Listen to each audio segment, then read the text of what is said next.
The Empire had ruled the Outer Rim territories for over 3,000 cycles, and High Commander had never seen a species so utterly confident in their invincibility. Standing on the bridge of the massive dreadnought Eternal Dominion, he gazed out at the peaceful blue-green world below through the reinforced viewing ports. The planet's inhabitants called it Earth, according to their primitive transmissions. "Sir, our scans show approximately 8 billion individual life forms on the surface," reported Navigation Officer, her tentacles dancing across the bioneural interface. "Their technology appears to be in the early space exploration phase. Chemical rockets, basic satellites, rudimentary fusion experiments." His mandibles clicked in what passed for amusement among his kind. 8 billion? How delightfully overpopulated. No wonder their planet is showing signs of environmental stress. He turned to face his crew, all members of various species that had learned to bow before might. This should be the easiest conquest in our recent history. They had perfected the art of subjugation over.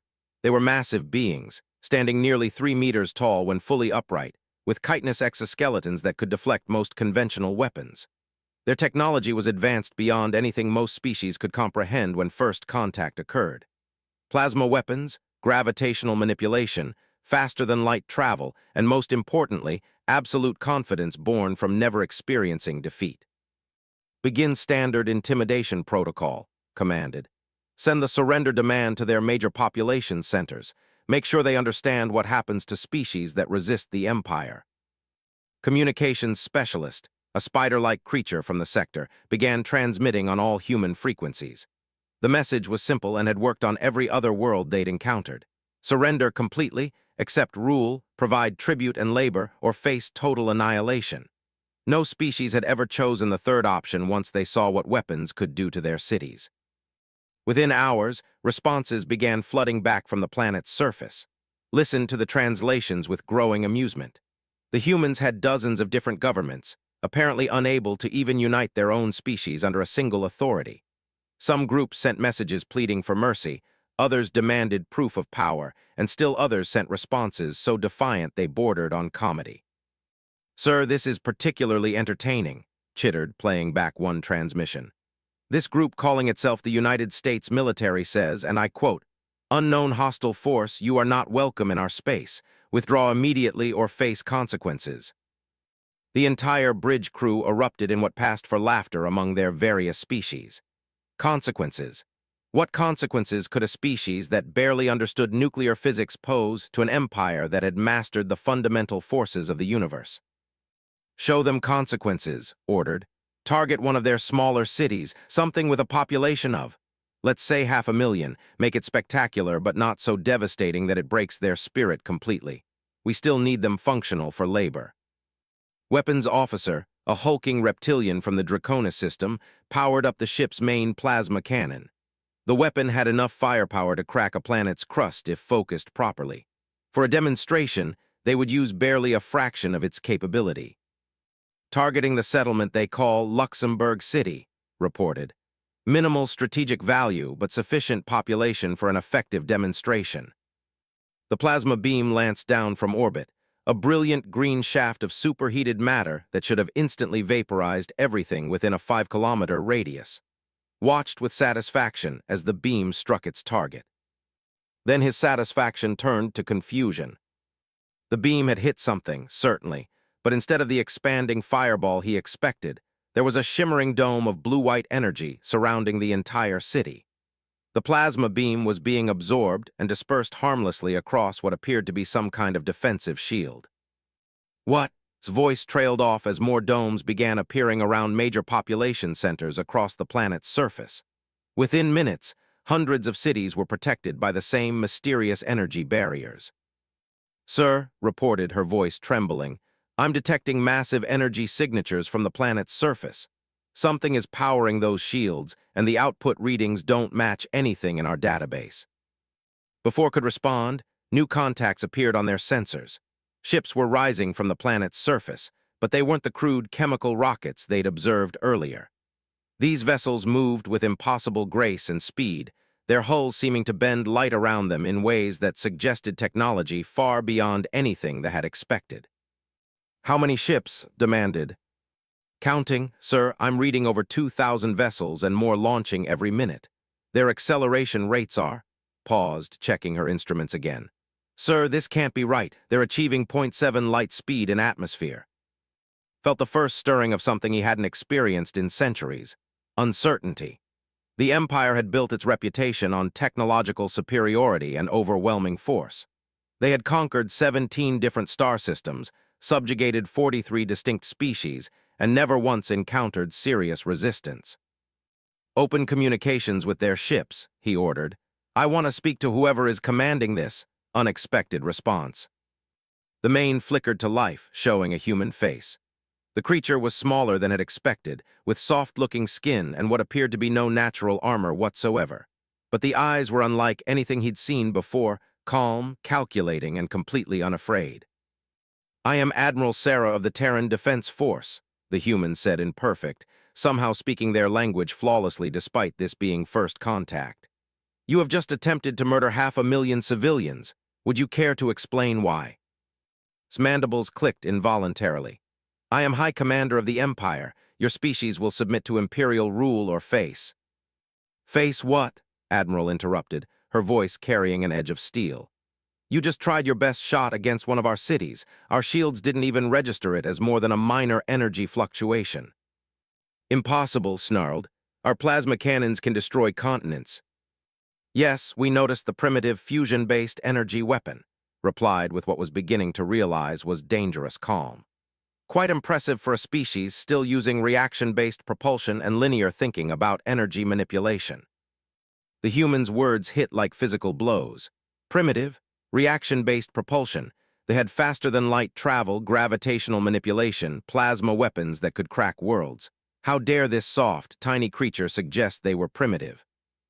You will surrender immediately, roared, or we will unleash the full might of the Imperial fleet. Admiral's expression didn't change. High Commander, you seem to be operating under several misconceptions. First, you assume you're technologically superior to us. Second, you assume we're unprepared for this encounter. Third, you seem to believe you have any choice in what happens next. What do you mean? Demanded. We've been watching your empire expand for the past 50 years, explained patiently. We've studied your technology, your tactics, your psychology. We know about the 17 systems you've conquered, the 43 species you've enslaved, and the billions of civilians you've murdered in the process. Felt his exoskeleton grow cold. That's impossible. Our expansion has been beyond the detection range of any species we've encountered. Most species, yes, agreed. But you see, Commander, we're not most species. We're humans, and we have a very particular set of values when it comes to bullies who murder innocent civilians. On the tactical display, more human ships continued to appear around the fleet. Realized with growing horror that they were being surrounded by vessels that moved like nothing he'd ever seen before. You have exactly one opportunity to avoid what comes next, Admiral continued. Order your fleet to stand down, submit to boarding and inspection, and prepare to answer for the war crimes your empire has committed across 17 star systems. Never spat. We are the Empire, we bow to no one. Admiral nodded as if she'd expected that response. Then you've made your choice. She looked directly into the camera and saw something in her eyes that made his warrior's instincts scream danger. All ships, you are cleared to engage. Show them what happens when someone threatens our people. The first human ship to fire didn't use plasma beams or kinetic projectiles or any weapon recognized. Instead, space itself seemed to twist around one of his cruisers. The massive vessel simply folded in on itself and disappeared, crushed out of existence by forces that treated the laws of physics like mild suggestions. Gravitational implosion weapons, whispered. That's theoretical technology no one has ever successfully. His words were cut off as another ship vanished in a flash of light that somehow managed to be both blindingly bright and completely invisible at the same time. Then another, and another. All ships screamed into his communicator. Full power to weapons, target anything that moves, fight back.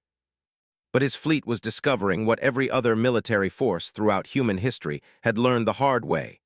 Sometimes, the enemy you thought was weak turns out to have been holding back the entire time. Admiral Sarah watched the tactical display with the cold professionalism that had made her the youngest fleet commander in Terran Defense Force history.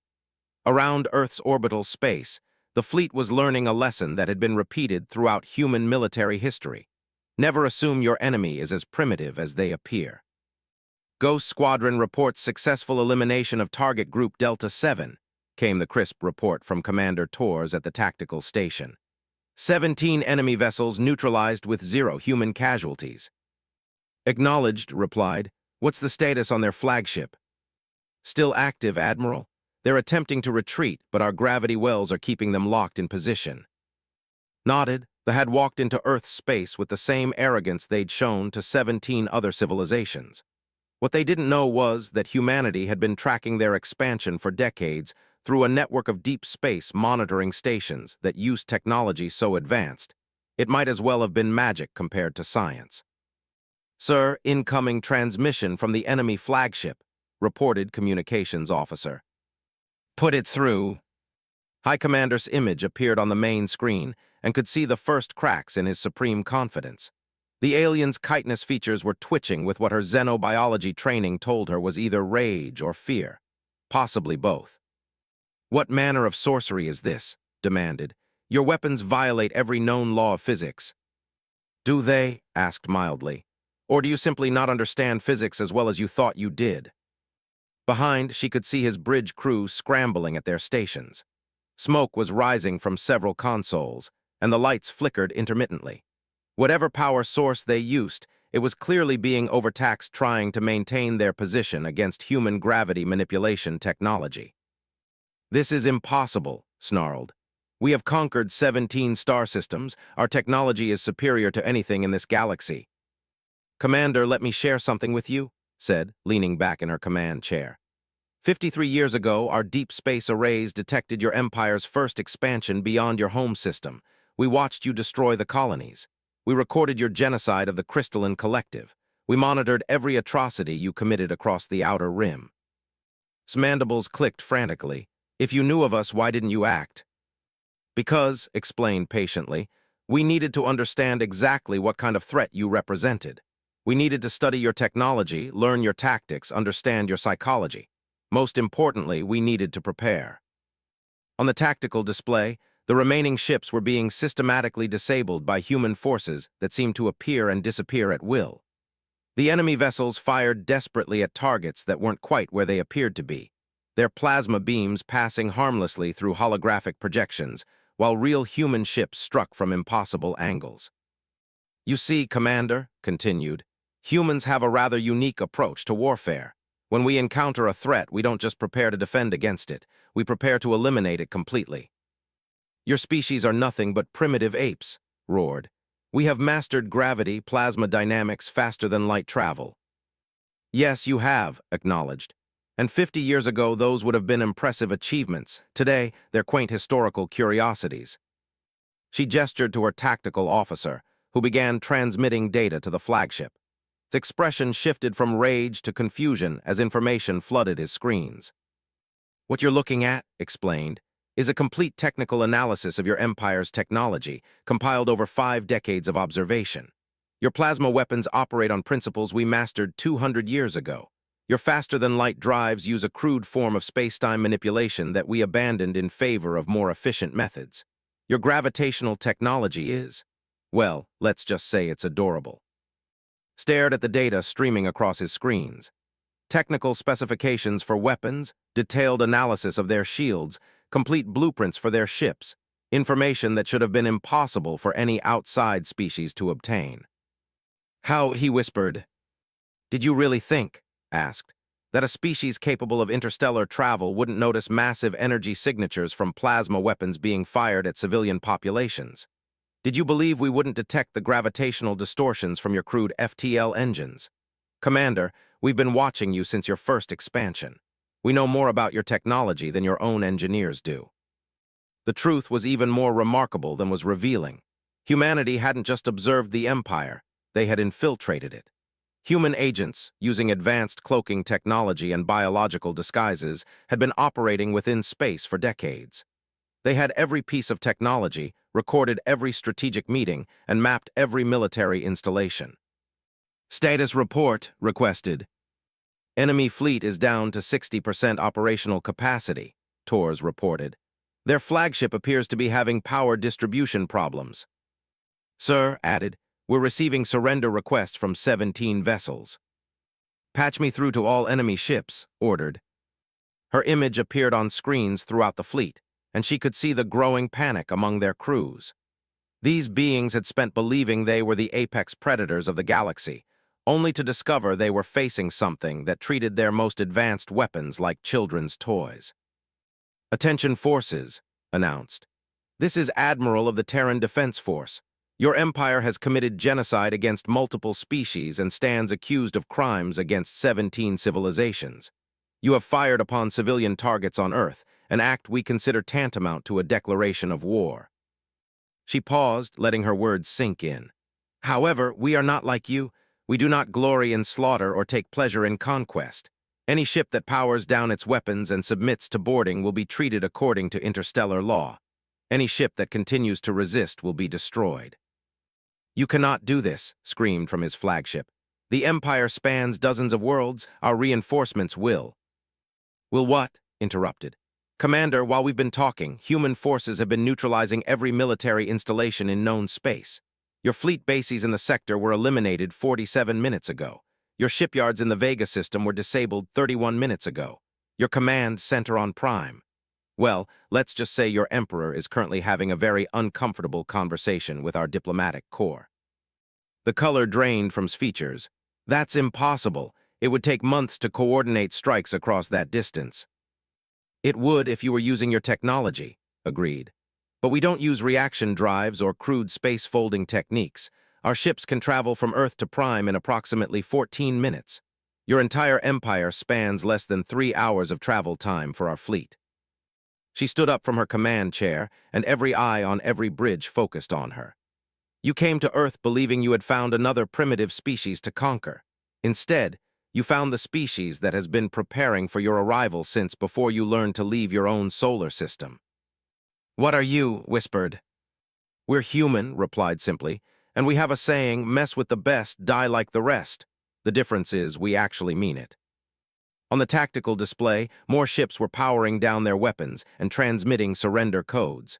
Their crews had finally grasped what their commanders were struggling to accept. They were completely outmatched by a species they had dismissed as primitive. Sir, Tors reported, we're receiving a priority transmission from Admiral Harrison aboard the TDF Retribution. Put it through. Admiral Harrison's weathered face appeared on a secondary screen. Sarah, I'm happy to report that Operation Thunderbolt was a complete success. All primary military assets have been neutralized or captured. Their emperor has agreed to unconditional surrender and reparations for the species they've enslaved. What about their civilian populations? Asked. Completely unharmed, Harrison assured her. As ordered, we targeted only military installations and government facilities. Their civilian populations are actually celebrating in many sectors. Apparently, the Empire wasn't very popular among its own people. Nodded with satisfaction. That had been the most challenging aspect of the operation, eliminating the military threat while ensuring minimal civilian casualties. It was a distinction that they themselves had never bothered to make, but it was what separated humanity from the monsters they sometimes had to fight. Commander said, turning back to the leader, your empire is finished.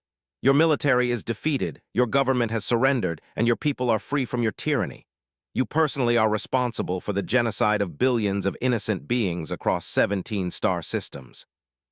His entire body was trembling now, whether from rage or terror. Couldn't 3 weeks after the fall of the Empire, Doctor walked through the corridors of the massive alien dreadnought that now served as a floating research laboratory in Earth's orbit. The ship that had once carried death across 17 star systems was now helping humanity understand the galaxy they were about to inherit.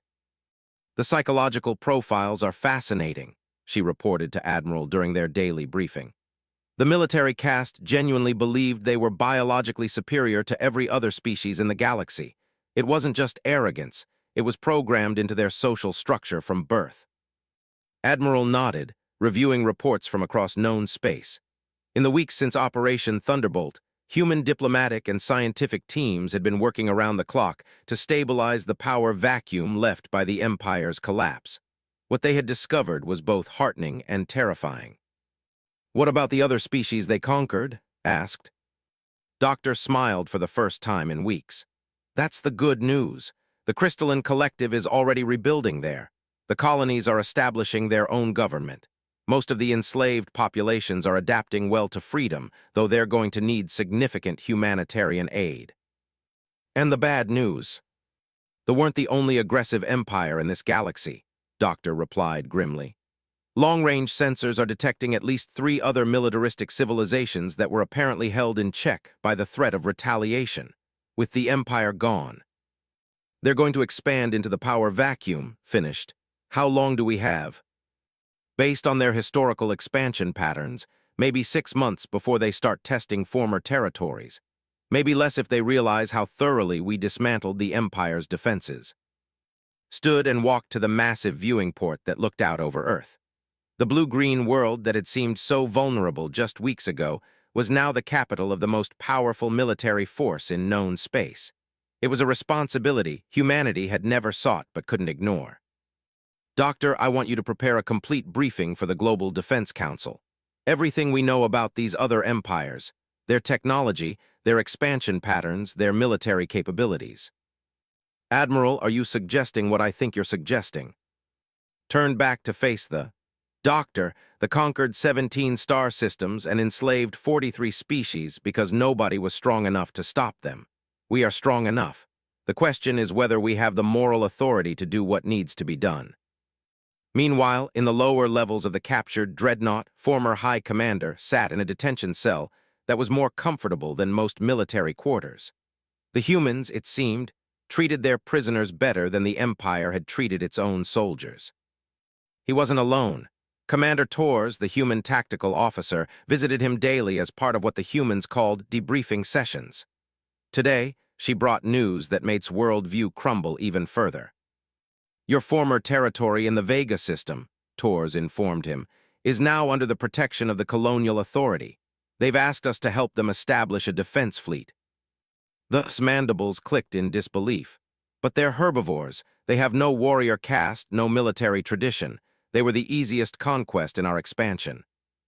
Yes, they were, Tors agreed. Right up until they had someone to teach them how to fight back.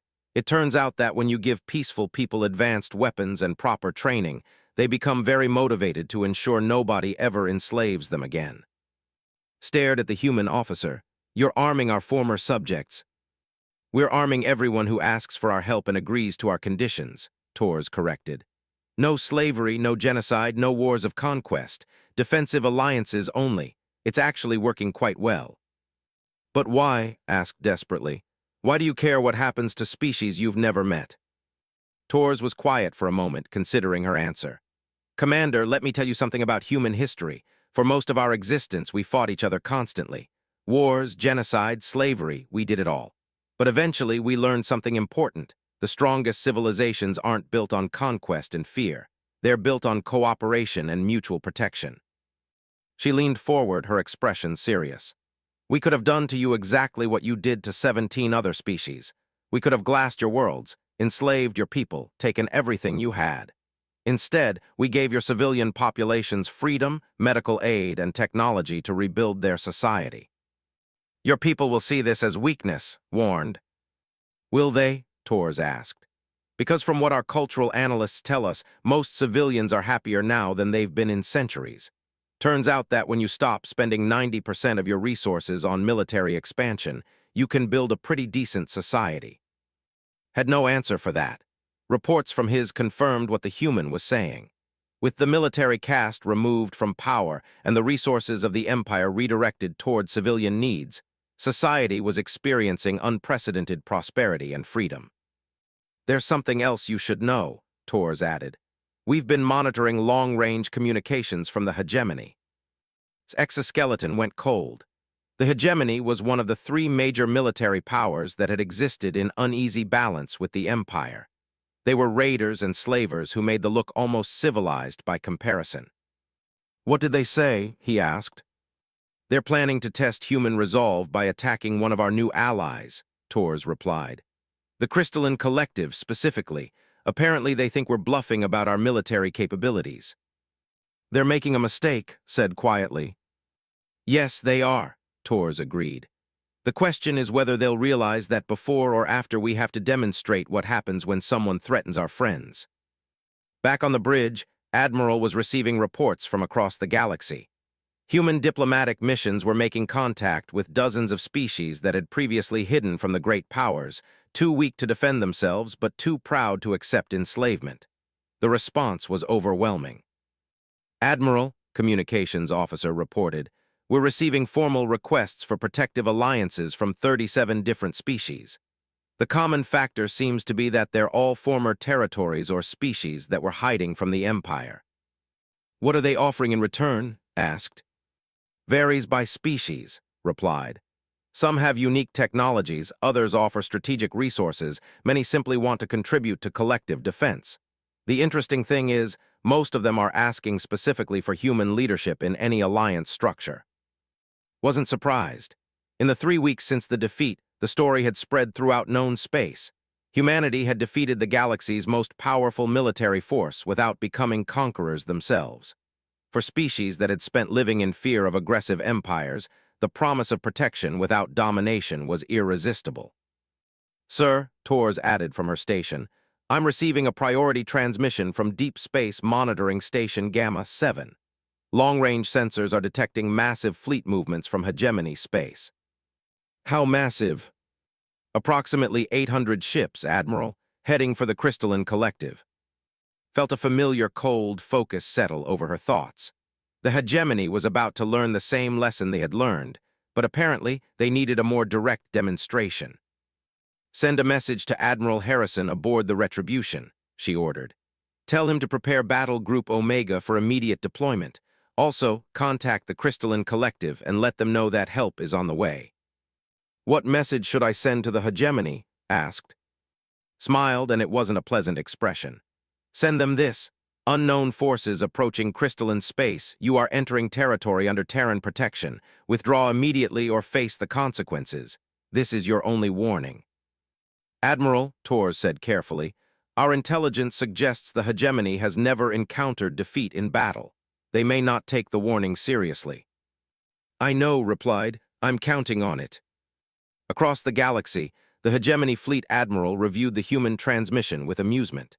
His species, were apex predators whose entire culture revolved around conquest and domination. They had been eyeing former territories for decades, held back only by the threat of retaliation from the Empire. These humans, he growled to his subordinates, believe they can threaten the hegemony because they defeated some crystalline weaklings. We will show them what real warriors look like. What didn't know was that his every movement was being tracked by human deep space monitoring systems that could detect a single ship from 1,000 light-years away. He had no idea that his fleet's communications were being intercepted and decoded in real time by artificial intelligences that had already mapped every aspect of hegemony technology. Most importantly, he had no conception of what was about to happen when his forces reached crystalline space and found themselves facing an enemy that had spent 50 years preparing for this exact scenario. The hegemony was about to discover that the humans had been holding back against the Fleet Admiral of the hegemony stood on the command deck of his flagship, the Blood of Conquest, watching with satisfaction as his armada emerged from hyperspace above the crystalline. 800 ships of the most feared military force in the galaxy hung in space like predators surrounding wounded prey. The crystalline beings were exactly what he had expected, weak, peaceful creatures whose entire civilization was built around art, philosophy, and scientific research, rather than proper military strength. There glittered beneath him like a jewel, its crystal spires reaching toward space in elegant formations that spoke of thousands of years of uninterrupted peace. Communications, growled, open a channel to the planet's surface. Channel open, Admiral. Features filled the transmission screen. There were a nightmare species, 3-meter-tall reptilian predators with razor teeth, natural armor plating, and eyes that had evolved specifically for tracking prey. When they spoke, their voices carried harmonics that triggered fear responses in most other species. Crystalline weaklings, he announced. I am Fleet Admiral of the hegemony. Your former protectors, the Empire, no longer exist. This world and everything on it now belongs to the hegemony. You have 1 standard hour to prepare for occupation and enslavement. The response came from Chancellor Ra, the elected leader of the Crystalline Collective. Her people were tall, graceful beings whose bodies were partially composed of living crystal that could manipulate light and energy in beautiful displays. Right now, those displays were showing patterns that's translator identified as profound sadness mixed with resignation. Admiral, Chancellor Ra replied, the Crystalline Collective has no military forces to oppose you. We are a peaceful people who have never harmed any living being. Why do you wish to enslave us? His laugh was like grinding stone. Because we can, Crystal Singer. Because strength takes what it wants and weakness serves or dies. This is the natural order of the galaxy. Admiral, his sensor officer interrupted, I'm detecting incoming ships at the edge of our sensor range. Small formation, maybe a dozen vessels. Remnants asked. Unknown configuration, sir. They're not matching any profiles in our database. His attention shifted to the tactical display. 12 ships were indeed approaching, but they were moving in a formation pattern he'd never seen before. More disturbing, they were approaching at velocities that shouldn't have been possible for vessels of their apparent size. Sir, the sensor officer continued, his voice growing uncertain, these new contacts, they're accelerating through our formation without dropping out of faster-than-light travel. That's impossible, snarled. No ship can maintain FTL speeds in a gravity well. Tell them that, sir, the officer replied, because they're doing it anyway. On the main display, 12 sleek vessels materialized in the space between the Hegemony fleet and the Crystalline. They were smaller than Hegemony ships, but moved with a fluid grace that suggested technology far beyond anything had encountered. Most unsettling, they seemed to be bending space around themselves in ways that made them difficult to track visually. Incoming transmission, communications reported. Put it through. The face that appeared on screen belonged to a species didn't recognize. The being appeared small and soft, with pale skin and what looked like no natural weapons or armor whatsoever. When it spoke, however, its voice carried an authority that made even predator instincts take notice. Hegemony forces, the being announced. This is Admiral Harrison of the Terran Defense Force. You are in violation of territorial sovereignty and have made threats against civilians under our protection. Power down your weapons immediately and prepare to be escorted out of crystalline space. Stared at the screen in disbelief. 12 ships, 12. Do you have any idea what you're facing? I have 800 vessels, each one capable of reducing your pathetic fleet to atoms. Admiral Harrison's expression didn't change. Fleet Admiral, your reputation precedes you. According to our files, you're responsible for the enslavement of 6 different species and the genocide of approximately 2 billion sentient beings over the past 20 years. A conservative estimate, replied proudly. What's your point, soft skin?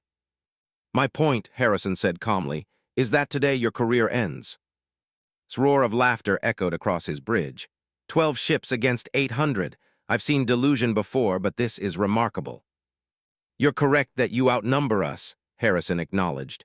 Unfortunately for you, that's not how this works. Before could respond, his tactical officer screamed a warning. Sir, energy signatures spiking across the human formation. I'm reading power outputs that don't match anything in our database. On the display, space around the human ships began to shift. Reality itself seemed to be bending, twisting into configurations that's mind couldn't process. The 12 human vessels suddenly weren't 12 anymore. They were 1,200, then 12,000, filling space with identical copies that all registered as equally real to hegemony sensors. What sorcery is this? Demanded. Dimensional multiplication technology, Harrison explained conversationally. We can create as many copies of our ships as we need by accessing parallel quantum states. Each copy is fully functional and armed. Would you like a demonstration? One of the human ships, or possibly all of them simultaneously, fired a single beam of energy at an asteroid floating in the outer system. The asteroid, roughly the size of a hegemony cruiser, simply ceased to exist. Not vaporized, not destroyed. It was as if it had never been there at all. Matter dissolution, Harrison continued. We can remove objects from existence by unraveling their quantum structure. Very clean, very efficient. Felt something he hadn't experienced in decades, genuine fear. This is impossible. No species could develop technology this advanced. You're thinking too linearly, Harrison replied. When we encountered the 3 weeks ago, they made the same mistake. They assumed that because they could conquer primitive species, they were the apex civilization in the galaxy. You're making the same error. But we are apex predators, roared. We are evolved for war, for conquest, for dominance. Yes, you are, Harrison agreed. And that's exactly why you're going to lose. What do you mean? Admiral Harrison leaned forward in his command chair and saw something in the human's eyes that made his scales crawl. Admiral, let me explain something about human evolution. We didn't evolve as apex predators.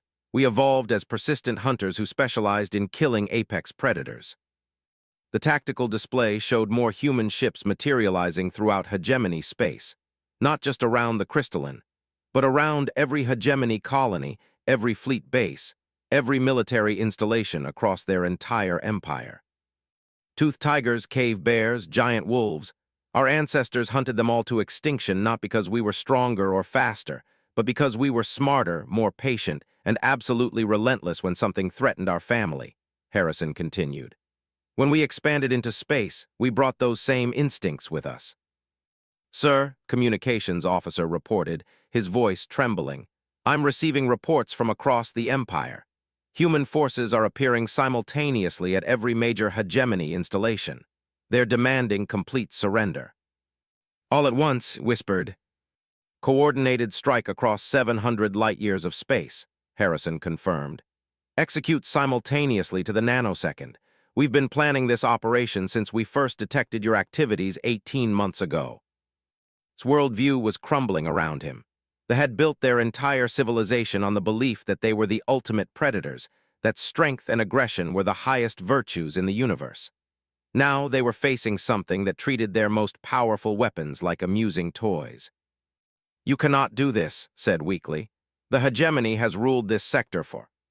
The hegemony, Admiral Harrison replied, enslaved 6 species and murdered 2 billion people. From our perspective, dismantling your empire isn't conquest, it's pest control. What happens to us? Asked. That depends entirely on you, Harrison said. Your military forces will be dismantled, your weapons will be confiscated, your government will be replaced with something that doesn't view genocide as a hobby. But your people, your civilians, they'll be given the same chance we gave the freedom to build a better society. And if we resist? Harrison's expression grew cold. Admiral, you're looking at 12 ships that can multiply into infinite numbers and weapons that can erase matter from existence. Your 800 vessels are armed with what we would consider medieval technology. If you resist, this conversation will be very short. On the bridge of the blood of conquest, every officer was staring at their admiral, waiting for his decision. Looked around at his crew, warriors who had never known defeat, predators who had never encountered anything they couldn't conquer. For the first time in history, the apex predators had met something higher on the food chain. Admiral Harrison said quietly, the hegemony surrenders. A wise decision, Harrison replied. Your people will thank you for it someday. As hegemony ships began powering down their weapons across 700 light-years of space, Chancellor Ra transmitted a message to the human fleet. Admiral Harrison, the Crystalline Collective owes you a debt we can never repay. Harrison's response was simple. Chancellor, protecting the innocent isn't something you owe us for. It's just what decent people do. 6 months after the fall of the hegemony, Ambassador Santos stood on the observation deck of the newly constructed Terra Station, the first permanent human installation in Galactic Center space. Through the massive viewing ports, she could see representatives from 43 different species arriving for the inaugural session of the Galactic Cooperative Council. The transformation had been remarkable.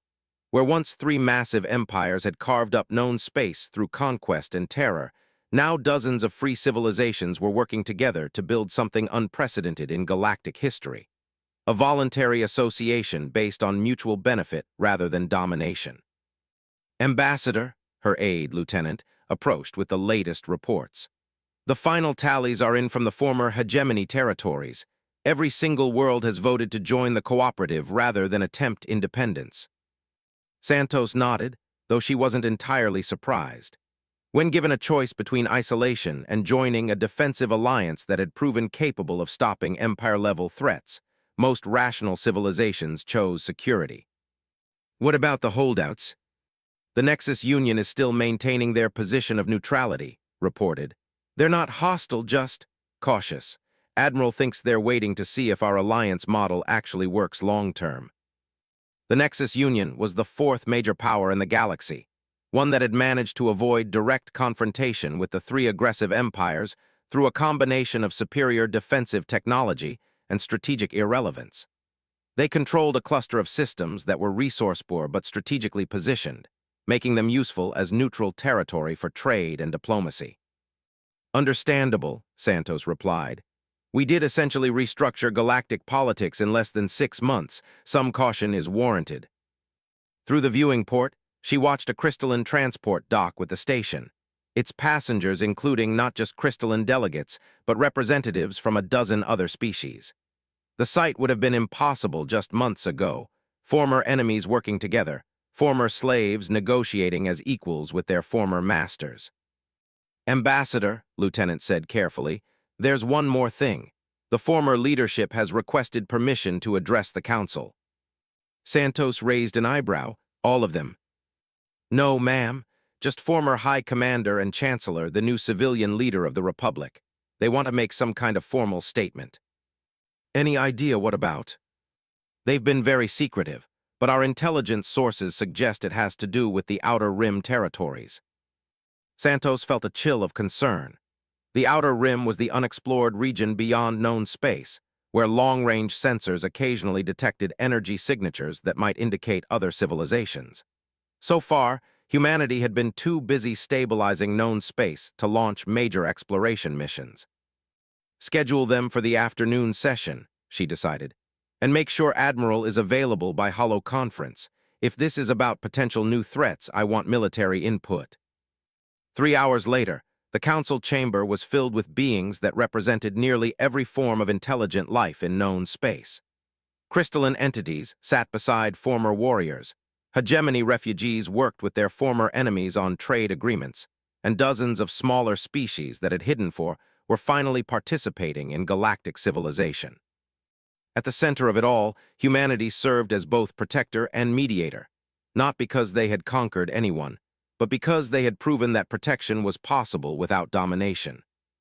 Former High Commander rose to address the assembly, his chitinous features showing none of the arrogance that had once defined him. Months of freedom from the military hierarchy had changed the warrior, giving him perspective on what his empire had truly represented. Honored delegates, began, I stand before you as a former enemy of every being in this chamber. The Empire committed atrocities across 17 star systems, enslaved 43 species, and caused suffering that cannot be measured. He paused, looking around the chamber. Today, I do not ask for forgiveness. That would be presumptuous beyond measure. Instead, I come to offer a warning about what lies beyond our current knowledge. Chancellor, a smaller, more scholarly, activated a holographic display that filled the center of the chamber.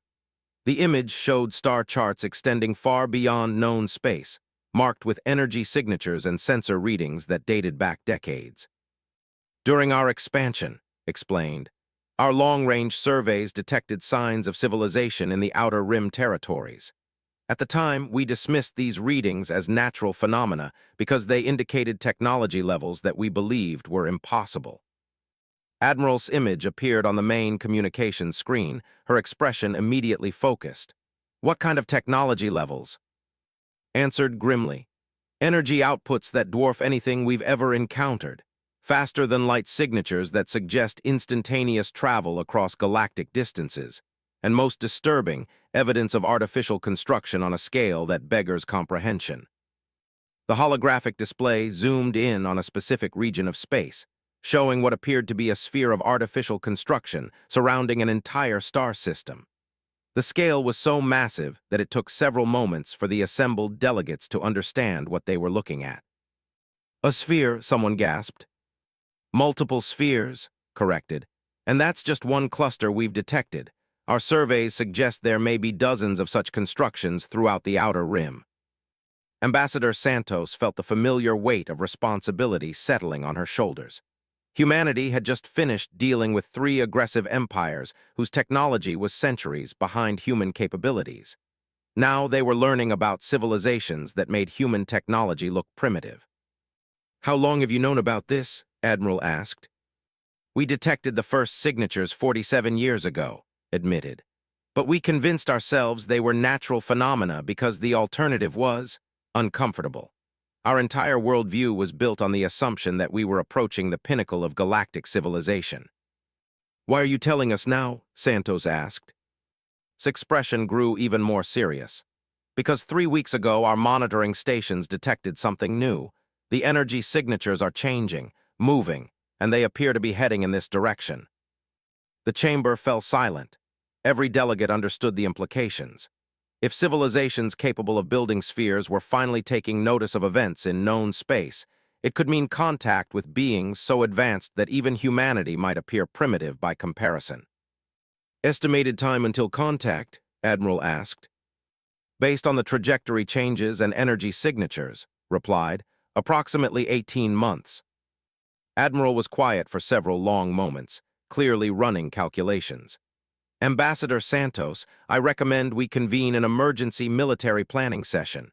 If we're dealing with civilizations that advanced, our current defensive strategies may be completely inadequate." "Agreed," Santos replied. "Chancellor, we'll need all of your survey data, everything the Empire collected about the Outer Rim." "Already prepared," assured her. "And Ambassador, there's one more thing. The reason we're sharing this information isn't just civic duty. If these Outer Rim civilizations are hostile, the only chance any of us have is if humanity is prepared to defend us again." Delegate Ra, representing the Crystalline Collective, rose to address the chamber. "The Crystalline Collective moves to formally request that the Terran Defense Force begin immediate preparations for potential contact with Outer Rim civilizations." "Seconded by the Hegemony Transitional Government," added the new representative. "Seconded by all former territories," added.